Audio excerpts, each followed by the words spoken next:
नमस्कार दोस्तों, आप सभी का स्वागत है अन्नपूर्णा क्लासेज में। पिछले वीडियो में हमने सिंपल इंटरेस्ट साधारण ब्याज से लेके कुछ क्वेश्चंस किए थे और कुछ बेसिक देखे थे। तो उसी कड़ी में हम आगे बढ़ते हैं और कुछ अच्छे क्वेश्चंस यहाँ साधारण ब्याज के लेते हैं। ठीक है, क्वेश्चन देखिएगा। साधारण ब्याज की दर से 4 वर्ष में 1200 रुपये के 1488 रुपये हो जाते हैं। यदि साधारण ब्याज की दर 3% बढ़ा दी जाए तो वह राशि कितनी हो जाएगी। अब यहाँ ध्यान से देखिएगा, 1200 रुपये उधार लेता है और 4 वर्ष में किसी दर से, मतलब कोई भी दर हो सकती है, ठीक है, 1488 रुपये हो जाते हैं। और अब वो कह रहा है कि अगर जो दर थी वो अगर हम 3% बढ़ा दें तो वो राशि कितनी हो जाएगी। अब यहाँ ध्यान से देखिएगा, वर्ष कितने टोटल, 4 वर्ष।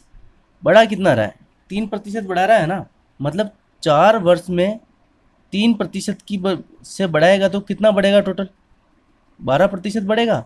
ठीक है, तो 1200 का जब हम 12% निकालेंगे, 1200 इंटू 12/100, तो ये कितना आ जाएगा, 144। मतलब अगर हम 3% बढ़ा देंगे 4 वर्ष में तो हमें क्या होगा, 144 रुपये एक्स्ट्रा मिलेगा। आप 144 को इस राशि में जोड़ दीजिए, हमारा आंसर निकल जाएगा। ठीक है, बहुत इजी क्वेश्चन है, बस आपको अप्रोच से रखनी है। 8 4 12, 12 का 2 हासिल ऊपर 1, ये क्या आएगा, 13 का 3 हासिल ऊपर 1, 6 और 1, मतलब आपका यहाँ आंसर क्या आएगा, 1632 रुपये। और ये हमारा क्या हो जाएगा, आंसर। यहाँ देखिएगा, 4 वर्ष है और 3% बढ़ा रहा, मतलब टोटल कितना बढ़ेगा, मूलधन पे 12% बढ़ेगा ना। पहले 1488 हो रहा था, जब 12% बढ़ा तो कितना आया, 144। तो वो 144 हमने इस टोटल राशि में ऐड कर दिया, तो हमारा क्या हुआ, आंसर निकल के आ गया।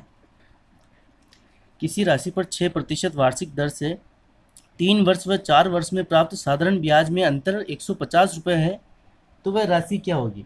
अब यहाँ ध्यान से देखिएगा, 6% वार्षिक दर, तो 3 वर्ष में हमें कितना मिला होगा, ठीक है, 6% वार्षिक दर और 3 वर्ष में तो हमें कितना टोटल ब्याज मिला होगा, 18% मिला होगा ना। 6 इंटू 3, 18%। और यही जब 4 वर्ष में होगा 6% वार्षिक दर से, तो हमें कितना मिला होगा, 6% इंटू 4 वर्ष के लिए ये कितना होगा 24%। ठीक है, इन दोनों का अंतर कितना आएगा, जब हम 24% में से 18% निकालेंगे तो कितना आएगा, 6%। तो वही तो बता रखा है कि इनके ब्याज का साधारण ब्याज में अंतर 150 रुपये है, मतलब हमारे पास क्या है, 6% सीधा हमारे को क्या दे रखा है, 150 रुपये। जब 6% 150 है तो 1% कितना होगा, 150/6। तो यहाँ पूरा 100% कितना निकल के आएगा, 150/6 इंटू 100। जब हम इसे काटेंगे तो ये कितने बार कटेगा, 25। तो ये टोटल हमारा आंसर क्या आ जाएगा यहाँ, 2500 रुपये। और यही हमारा क्या होगा, आंसर।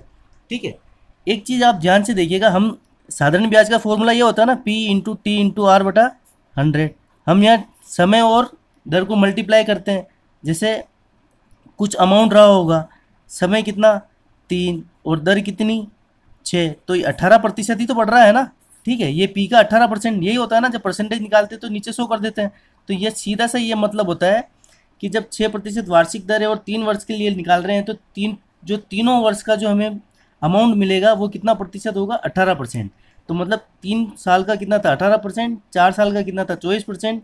इन दोनों का हमें अंतर दे रखा है, तो इन जब 24% में से 18% निकाल घटाएंगे तो क्या बचेगा, 6%। और 6% की राशि हमें ये दे रखी है, तो हम टोटल अमाउंट निकाल सकते हैं। आगे चलते हैं। कोई राशि 5 वर्ष के लिए उधार ली जाती है। यदि साधारण ब्याज की दर 3% अधिक होती तो 105 रुपये अधिक प्राप्त होते, तो वह मूल राशि क्या होगी। देखिए, उसी तरह का एक क्वेश्चन है, लेकिन थोड़ी सी लैंग्वेज अलग है। क्या कह रहा है कि 5 वर्ष के लिए उधार ली जाती है, ठीक है, कोई राशि है, साधारण ब्याज की राशि 3%, क्या दर 3% अधिक होती तो हमें कितना अधिक मिलता, 5 वर्ष के लिए 3% अधिक होता तो हमें कितना एक्स्ट्रा मिलता, 15% एक्स्ट्रा मिलता। और ये क्या कह रहा है कि 105 रुपये अधिक प्राप्त होते, तो ये 15% 105 रुपये हुए ना। तो ठीक है, तो सीधा हम अमाउंट निकाल सकते हैं। अगर 15% 105 है तो ए कितना होगा, 105/15। तो टोटल 100% कितना रहा होगा, 105/15 इंटू 100। इसे हम काटेंगे तो कितनी बार कटेगा, 7 बार। तो ये टोटल अमाउंट कितना आ जाएगा हमारे पास 700 रुपये, और यही हमारा क्या हो जाएगा आंसर हो जाएगा। यदि 5% की दर से 4 वर्ष के अंत में मूलधन व साधारण ब्याज का अंतर 840 रुपये है तो वह राशि क्या है। बहुत ही शानदार क्वेश्चन है, देखने में हार्ड लगेगा लेकिन बहुत ही इजी तरीके से हम इसको सोल्व करने वाले हैं। यहाँ देखिएगा, यदि 5% की दर से 4 वर्ष के अंत में मूलधन व साधारण ब्याज का अंतर 840 रुपये है। आप कुछ मत करिए, यहाँ आप जो मूलधन है ना उसको 100 मान लीजिए, ठीक है, और फिर देखिए कैसे चुटकियों में ये क्वेश्चन सोल्व होता है। अब आप देख लीजिए, अगर मूलधन 100 मानता हूँ तो हमारा साधारण ब्याज क्या निकल के आएगा। साधारण ब्याज का ये फॉर्मूला होता है ना, P into T into R बटा 100। तो जब साधारण ब्याज हम निकालेंगे तो जब हमने मूलधन 100 माना, ठीक है, तो मूलधन 100 मान लिया, समय कितना दिया हमने 4, दर 5 और ये नीचे 100, ठीक है, तो ये कितना, तो यहाँ से साधारण ब्याज हमारा कितना निकल के आया 20 रुपये। अब यहाँ देखिए मूलधन 100 माना, साधारण ब्याज 20 निकल के आया, तो हमारा मूलधन में से जब हम साधारण ब्याज निकालेंगे 20 तो कितना बचेगा हमारे पास 80 रुपये।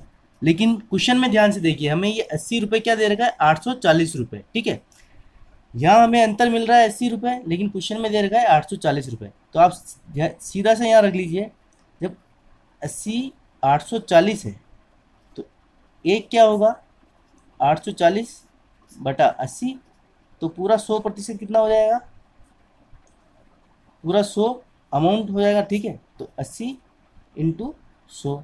इसको आप जब 40 से काटेंगे तो ये 2 बार कटेगा, और ये कितनी बार कटेगा 40 से 21 बार, 2 को काटेंगे 50, 50 को जब आप 21 से मल्टीप्लाई करेंगे तो ये आपके क्या आंसर आ जाएगा 1050, और यही हमारा क्या हो जाएगा आंसर। मतलब वह मूल राशि क्या थी 1050 रुपये। 4800 रुपये की राशि को 2 भागों में इस प्रकार उधार दिया जाता है कि पहले भाग पर 6% की दर से 5 वर्ष में प्राप्त ब्याज, दूसरे भाग पर 5% की दर से 3 वर्ष में प्राप्त ब्याज समान है, तो पहले भाग पर कितनी राशि उधार दी गई। अब आप यहाँ ध्यान से देखिएगा कि 4800 की राशि को 2 भागों में बांटा गया था। हम मान लेते हैं कि पहला भाग तो क्या था ए और दूसरा भाग क्या था बी। अब देखिए पहले भाग पर 6% की दर से 5 वर्ष में प्राप्त ब्याज, ठीक है, ए पे क्या है 6% की दर, कितने 5 वर्ष के लिए, साधारण ब्याज ऐसे निकालते हैं ना, मूलधन इंटू समय इंटू दर बटा 100।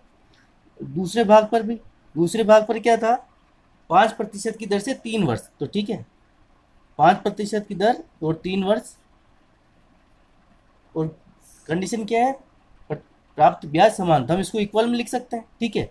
तो ये 100 से 100 कटेगा तो ये क्या आएगा यहाँ 30A इक्वल टू 15B। तो यहाँ ए, अब आप देखो ये कटेगा आपस में तो ये क्या आ जाएगा 2A इक्वल टू B। अब जब आप यहाँ से रेशियो निकालेंगे इनका तो ये क्या आएगा A बटा B इक्वल टू 1/2। तो हम इसको अनुपात में ऐसे लिख सकते हैं ना, A अनुपात B हमारे पास क्या है 1:2 में है। टोटल राशि कितनी है हमारे पास 4800। हमें पूछा क्या है कि प्रथम भाग यही तो निकालना है, तो जब ए का भाग क्या है ए, तो ठीक है, तो 4800 इंटू 1/3, 1 और 2 टोटल 3 हो रहा है ना। जब हम रेशियो से निकालते तो ऐसे निकलता है, ये जब कितना कटेगा 1600, तो पहला भाग कितना आ गया हमारे पास 1600 रुपये, और यही हमारा आंसर। अगर दूसरा भाग पूछा होता है यहाँ, तो दूसरा भाग हम कैसे निकालते हैं 4800 इंटू 2/3, ये काटते 1600 को जब 2 से मल्टीप्लाई करते हैं तो क्या आता है 3200। मतलब एक भाग तो क्या था आपके पास 1600 रुपये और दूसरा भाग आपके पास कितना था 3200 रुपये। हमसे पूछा पहला भाग है तो हमारा आंसर क्या हो जाएगा 1600। आगे चलते हैं।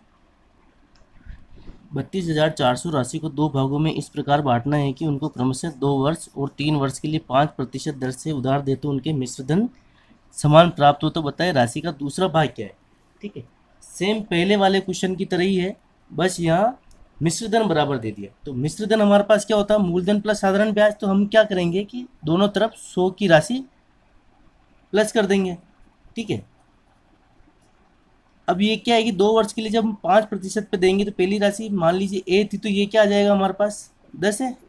5 को 2 से करेंगे तो 5 × 2 10, और जब इधर होगा 3 वर्ष के लिए होगा तो ये क्या आ जाएगा 15 भी। मान लीजिए पहली राशि तो ए थी और दूसरी राशि हम बी मान लेते हैं। अब इनका रेशियो निकालेंगे तो क्या आएगा, ये तो क्या आएगा 110 ए इक्वल टू 115 बी। यहाँ जब आप ए और बी का अनुपात निकालेंगे तो ये क्या आ जाएगा हमारे पास 115 बटा 110। इसे ही हम और काटेंगे तो क्या लिख सकते हैं 23:22। मतलब ए अनुपात बी क्या है हमारे पास 23:22। उसने हमसे पूछा क्या है, दूसरा भाग पूछा है ना, दूसरा भाग। ठीक है, तो निकाल लेते हैं। 32,400 टोटल अमाउंट, 22 और 23 कितना होगा 45। इसे हम काटेंगे 3 से काटिए तो कितना आएगा, ये तो जाएगा 15 बार। इसको जब हम काटेंगे तो एक बार, फिर नहीं जाएगा तो 0। 24 में कितना 8 बार, 00। वापस से जब इसे हम 15 से काटेंगे तो कितना बार जाएगा 7 बार जाएगा। 105 3 0 2 बार जाएगा 0। 720 को जब हम 22 से मल्टीप्लाई करेंगे, ठीक है 720 को 22 से, तो ये क्या आएगा हमारे पास 0 4 14, वापस 1440। ठीक है, तो 0 4 8 5 1, तो ये क्या आ जाएगा हमारे पास 15,840 रुपये हमारे क्या आ जाएगा आंसर। मतलब दूसरा भाग हमारे पास क्या था 15,840। देखिए उसमें और इसमें अंतर कुछ नहीं है, वहाँ साधारण ब्याज बराबर था और यहाँ मिश्र धन बराबर था। तो मिश्र धन बराबर करने के लिए हमने क्या कहा कि एक 100 की अमाउंट जोड़ दी, ताकि हमारे पास क्या हुआ एक मिश्र धन की वैल्यू आ गई। ये तो आ गई 110 है और 115 भी, तो फिर हमने रेशियो निकाला और रेशियो से हमारा आंसर निकल के आ गया। दूसरा भाग क्या है हमारे पास 15,840 और यही हमारा आंसर। आगे चलते हैं। कोई धनराशि साधारण ब्याज की दर से 2 वर्षों में 756 रुपये व 3.5 वर्षों में 873 हो जाती है, तो वार्षिक ब्याज की दर क्या है। देखिए बहुत ही इंपॉर्टेंट क्वेश्चन है, एसएससी में आया हुआ क्वेश्चन है, तो ध्यान से देखिएगा। 2 वर्षों का साधारण ब्याज कितना दे देगा हमें, ठीक है 2 वर्षों में 756 मतलब मिश्र धन है। 2 वर्षों में कितनी हो रही है वो 756 और 3.5 वर्षों में कितना हो रहा है 873। तो कहीं ना कहीं 1.5 वर्ष का हमारे पास साधारण ब्याज कितना आएगा, इनको माइनस करेंगे तो कितना आएगा 16 में से 6 में से 3 जाएगा, तो क्या 873 में से जब हम 756 माइनस करेंगे, ठीक है 756, तो ये टोटल हमारे पास आ जाएगा 117। ठीक है, अगर 1.5 वर्ष को हम क्या लिख सकते हैं 3/2 भी लिख सकते हैं ना, 3/2। तो जब 3/2 वर्ष का 117 रुपये साधारण ब्याज है, तो 2 वर्ष का कितना होगा 117, ये 3 2 ऊपर चले जाएगा इंटू ये वाला 2। तो इसको जब हम सोल्व करेंगे तो ये हमारे पास कितना आ जाएगा 2 वर्ष का हमारे पास आएगा 156 रुपये। मतलब 2 वर्ष का साधारण ब्याज कितना आया हमारे पास 156 रुपये। अब आप यहाँ देखिए 2 वर्षों में 756, तो जब हम हमारे पास मूलधन क्या आ जाएगा टोटल मिश्र धन में से जब हम ब्याज निकाल देंगे तो हमारे पास मूलधन कितना आया 600 रुपये। ठीक है, मूलधन क्या था हमारे पास 600 रुपये। तो उसने पूछा क्या वार्षिक ब्याज की दर। अब आप यहाँ देखिए हमारे पास फॉर्मूला क्या होता है सिंपल इंटरेस्ट का, मूलधन इंटू समय इंटू दर बटा 100, यही होता है ना। तो साधारण ब्याज हमारे पास क्या था 2 साल का 156 रुपये, मूलधन कितना हमें हमारे पास कितना 600, समय कितना 2 वर्ष, दर हमें निकालनी है और नीचे बटा में 100 आ जाएगा। तो 00 से 00, ये 2 से जब आप इधर काटोगे तो ये कितना आ जाएगा हमारे पास 78। ठीक है, और यही हमारा क्या हो जाएगा, फिर 6 से एक बार और काटेंगे तो ये क्या आएगा 13। तो हमारे पास आर क्या आया, जो इंटरेस्ट की रेट है वो कितने आई 13%, और यही हमारा क्या हो जाएगा आंसर। आगे चलते हैं। साधारण ब्याज की वार्षिक दर 10% से 12.5% हो जाने पर किसी व्यक्ति की आय 1250 रुपये बढ़ जाती है, तो उसका मूलधन बताइए। बहुत ही आसान क्वेश्चन। ठीक है, 10% से 12.5% हो रही है, मतलब 2.5% बढ़ रही है, और आय कितनी बढ़ रही है 1250, मतलब कहीं ना कहीं जो आपके 2.5% है वही 1250 है ना। तो जब हम 100 निकाल देंगे तो हमारा क्या आ जाएगा आंसर आ जाएगा।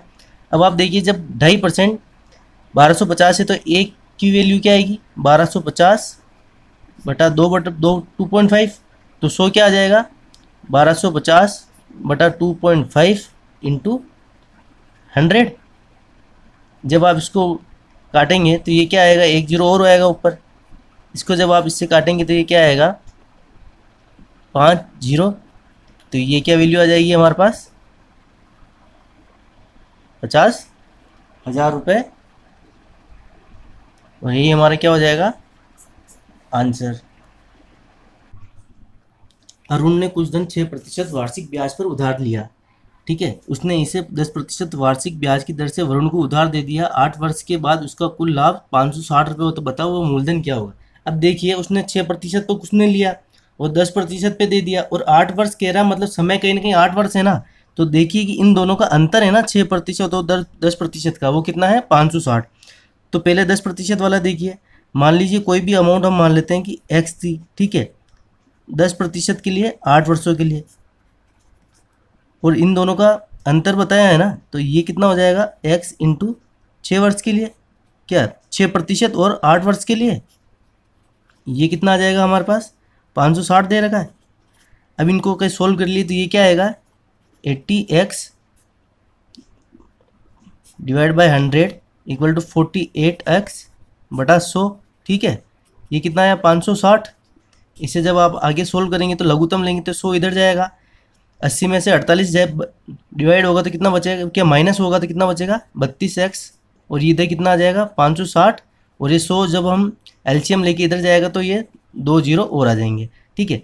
अब आप 32 को जब 556 से काटते हो तो 4 से काटिए, ठीक है। तो ये कितनी बार जाएगा 8 बार, सॉरी 8 से काटिए आप, ठीक है। 8 से कट रहा है तो 8 से काटिए, 8 चौक 32 और 8 7 है 56, मतलब ये इधर तो कितना है 7000 और ये 4, तो x जब आप 7000 में 4 से डिवाइड करेंगे तो ये क्या आ जाएगा आपके पास 1750, और यही हमारा क्या हो जाएगा आंसर। तो वह मूलधन क्या था 1750 रुपये।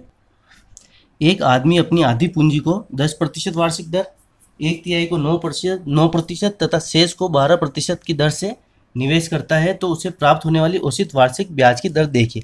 अब यहाँ देखिए एक पे तो क्या दे रहा है आधा हिस्सा, और एक पे क्या दे रहा है 1/3 हिस्सा, और बचा है शेष। तो मतलब जब 1 में से आप इन दोनों को माइनस करोगे तो क्या आएगा 1/6, शेष हिस्सा 1/6 बचेगा।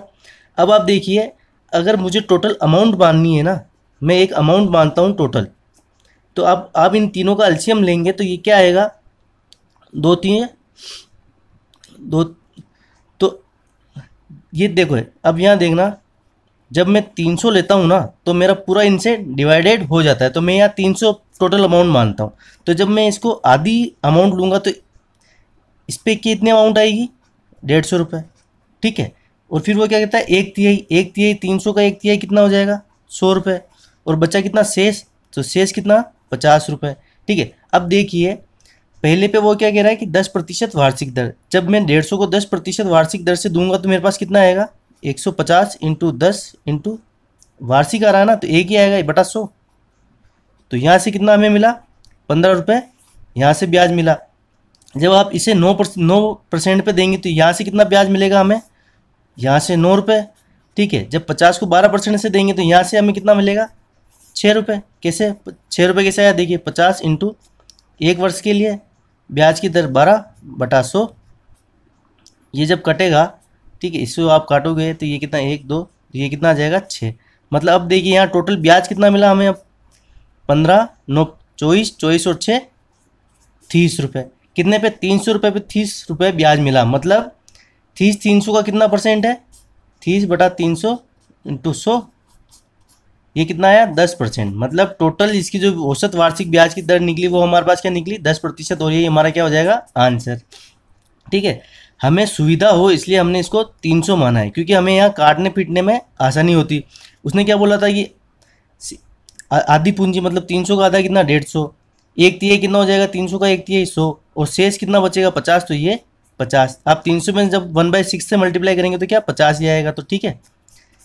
अपने को आसानी हो इस तरह से अपन ने इसे सोल्व किया है, और हमारा आंसर क्या आया 10%। आगे चलते हैं। तो ठीक है दोस्तों, यहाँ हमारा साधारण ब्याज सिंपल इंटरेस्ट का टॉपिक समाप्त होता है। कुछ किस्तों वाले क्वेश्चन बचे हैं तो उन्हें हम चक्रवृद्धि ब्याज के साथ ही करेंगे, ठीक है। तो यहाँ के लिए धन्यवाद, वीडियो देखने के लिए धन्यवाद। अगर आपको ये वीडियो पसंद आए तो प्लीज़ लाइक करिएगा, सब्सक्राइब करिएगा और शेयर करिएगा। मिलते हैं अगले वीडियो में चक्रवृद्धि ब्याज के साथ।